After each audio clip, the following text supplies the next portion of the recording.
So here we're going to discuss art and virtue. And this post is in the definitions category because we're actually going to use art to help us define what virtue is. So first, let's start with a word definition of virtue. Here's a virtue by Christensen. Again, this is Christensen, sorry. Again, this is a scholar who works with the Jubilee Center. Very simply, he says, virtues, as we understand them, are settled, stable, and consistent qualities of character, concerned with morally praiseworthy conduct in specific, significant, and distinguishable spheres of human life. Maybe elsewhere we'll actually unpack this definition, but let's just leave it there for now to think about. Virtues are settled qualities of character concerned with praiseworthy conduct in specific areas of human life. So let's look at these four images that are here. The first is an image of the statue of Arete. This is actually found in the library of Celsus in Ephesus. And Arete, who is here embodied as an actual person, as a statue, is actually the heart of the educational project in ancient Greece. Arete is actually virtue.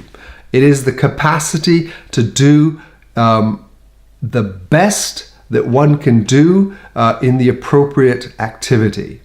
It is, in short, excellence in human behavior. If, for example, for Socrates and Plato, who used this word, they thought of arete as the good moral behavior of man that follows the good in every situation and every action with the wisdom to know what actions are appropriate to what situation. So it's not a technical skill. Arete is not a technical skill. That was called techne.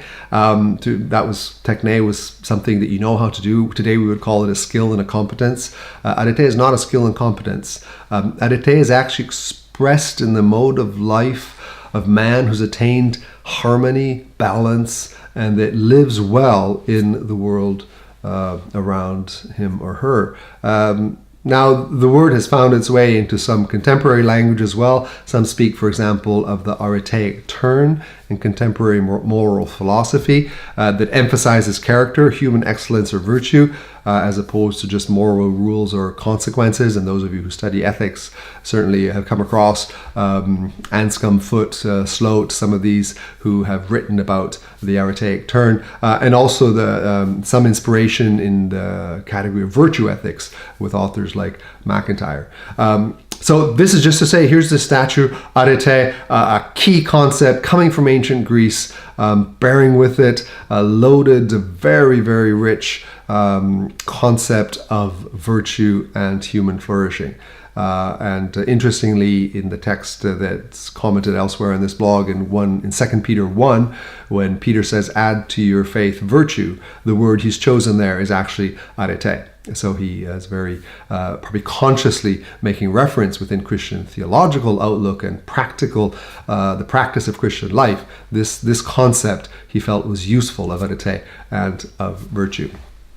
The second image that you'll find here is Hercules at the Crossroads. This in this case is a painting by the Italian Sebastiano Ricci in the 1700s, and here we see a portrait of Hercules, the great virtue, the great hero of character. Now, in this particular painting, Hercules is shown, he's killed his music tutor, Linus, with a lyre, and he was sent off to tend cattle in a mountain. And here, as he was there tending his cattle according to the parable called The Choice of Heracles, hence the title of the painting, he was visited by two allegorical figures. Hercules is visited by vice on one hand and virtue on the other. And vice offers him a choice of a pleasant and easy life. Virtue offers him choices of a severe but a glorious life.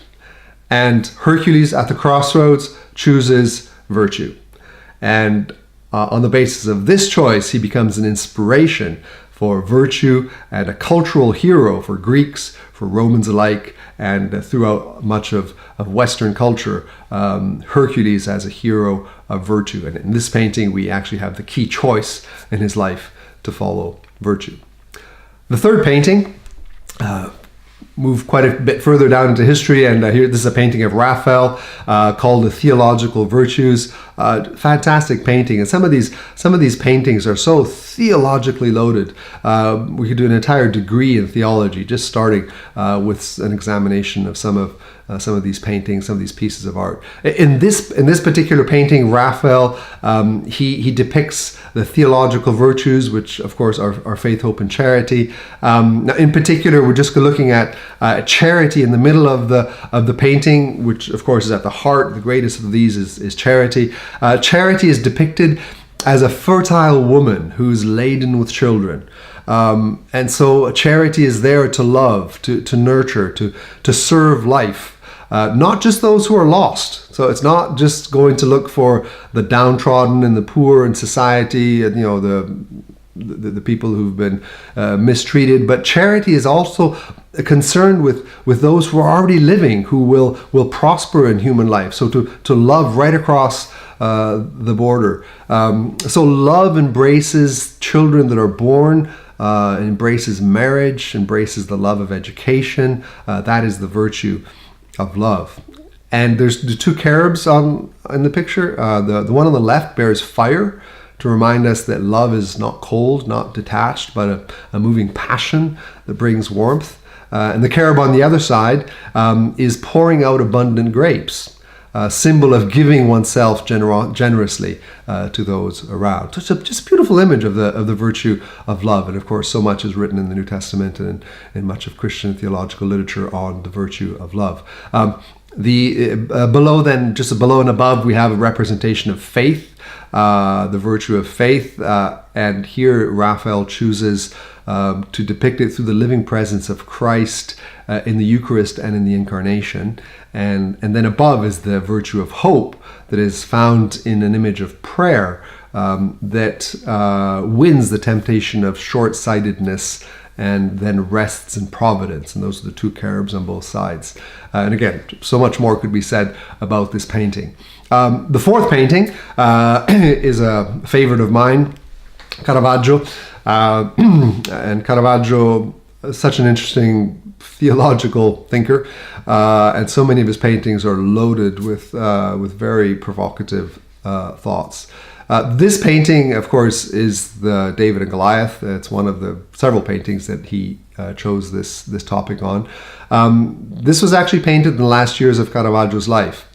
And he's actually, through this painting, he's trying to appease the Pope and to ask grace. As we know, he killed Tommasoni in Rome, and therefore he had to flee from Rome, flee for his life to Naples, then to Malta. And on his way back to Rome, this was actually one of the paintings he's bringing with him to ask for grace, to ask for forgiveness. And the head of the decapitated Goliath is actually a self-portrait of Caravaggio himself. So that is actually, he is depicting himself as the one who's been defeated, who's suffering, who is penitent of what he's done and seeking for grace. And there's a very small detail in this painting that unless you zoom in really closely, you're not going to notice. On the blade of David's sword, just below the hilt, and you can barely make this out, there are four little letters, H, A, S, O, S. Sorry, that's five little letters. But that's an anagram for the Augustinian motto, Humilitas occidit superbiam, which means humility kills pride. So here is Caravaggio having fallen to vice, having fallen to wrath, having fallen to murdering someone else. He now comes penitent and he says, humility has killed pride.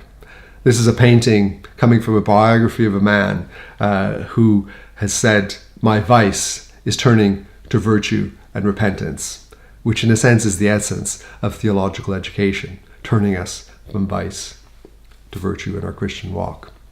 So, 4 paintings to inspire our thinking around virtue and therefore around character education. And just as an aside, can you imagine using these 4 pieces of art to actually inspire your students to character education and virtue?